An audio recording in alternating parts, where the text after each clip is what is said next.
வணக்கம். நான் கிராண்ட்மா பேசுகிறேன். எல்லோரும் மறக்காமல் சப்ஸ்கிரைப் பண்ணிடுங்க. ஃபுல் வீடியோ பார்க்கணுன்னா கமெண்ட் பாக்ஸில் லிங்க் இருக்குது, பாருங்கள். வில்லனாக நடித்து நம்மை எல்லாம் மிரட்டுவார். அடுத்த படத்திலேயே குணச்சித்திர வேடங்களில் நடித்து நம்ம இதயங்களை கனக்க வைப்பார் திரைப்பட நடிகர் ரகுவரன் அவர்கள். அவரை பற்றி தான் இன்றைக்கி பேச போகிறேன்.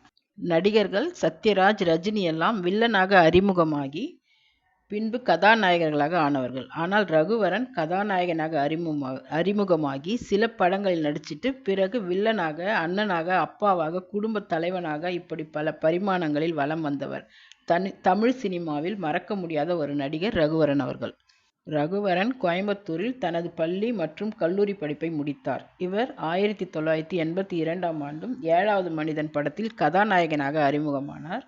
தமிழ் தவிர மலையாளம், தெலுங்கு, இந்தியிலும் நடித்திருக்கிறார்.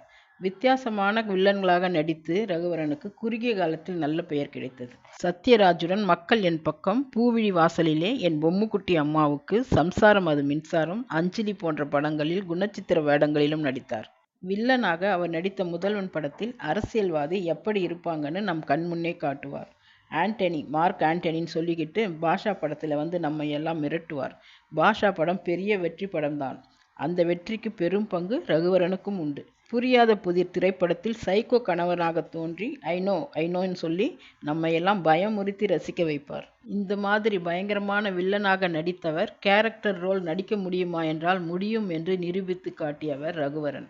அஞ்சலி படத்தில் 3 குழந்தைகளுக்கு அப்பாக வரும் ரகுவரன் மூளை வளர்ச்சி குறைவாக இருக்கிற குழந்தையை மனைவிக்கு தெரியாமல் பாதுகாத்து வருவதாகட்டும், உண்மை தெரிந்த பிறகு மற்ற 2 குழந்தைகளோடு எந்த குழந்தையை சேர்த்து வைக்கப் போவதாகட்டும், அவருடைய நடிப்பை பாராட்டாமல் இருக்க முடியாது.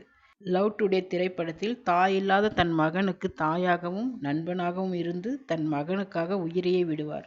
அந்த படத்தை பார்த்துட்டு வெளியில் வரும்போது அவரை பற்றி தான் எல்லோரும் பேசிக்கிட்டு வருவாங்க. ஒரு நல்ல தந்தையாக வாழ்ந்து காட்டியிருப்பார். குடிப்பதால் ஒரு குடும்பத்தில் எந்த அளவுக்கு பாதிப்பு ஏற்படுத்துகிறது என்பதற்காக விழிப்புணர்வு ஏற்படுத்த ஒரு மனிதனின் கதை தொலைக்காட்சி தொடரில் சிறப்பாக நடித்திருப்பார். கதாநாயகர்களை முன்னிலைப்படுத்தி படம் பார்க்க போவோம். ரகுவரன் அந்த படத்தில் இருப்பார். அவருடைய நடிப்பை பற்றி பேசாதவங்க யாரும் இருக்க முடியாது. குடியோட தீமை பற்றி எல்லாம் விழிப்புணர்வு கொடுத்தவர். அவரே அந்த பழக்கத்திற்கு அடிமையானது தான் வேதனையான விஷயம். 1996ஆம் ஆண்டு நடிகை ரோகிணியை திருமணம் செய்து கொண்டார். இவருக்கு ஒரு மகன் இருக்கிறார். ரகுவரன் பாண்டி பஜார் அவருடைய வீட்டில் தனியாக வாழ்ந்து வந்தார். குடிப்பழக்கத்தால் அவருக்கு உடல் நலம் பாதிக்கப்பட்டிருந்தது. அவருக்கு நீரிழிவு நோயும் இருந்தது. 2008ஆம் ஆண்டு மார்ச் 19ஆம் தேதி உயிரிழந்தார். தன்னுடைய உயரமான உருவத்தால் எல்லோரையும் நிமிர்ந்து பார்க்க வைத்தவர். முதல் முறையாக எல்லோரையும் குனிந்து பார்க்க வைத்தார். பிடித்திருந்தால் லைக் பண்ணுங்கள், ஷேர் பண்ணுங்கள், உங்கள் கருத்தை பதிவு பண்ணுங்கள். மறக்காமல் சப்ஸ்கிரைப் பண்ணுங்கள். நன்றி, வணக்கம்.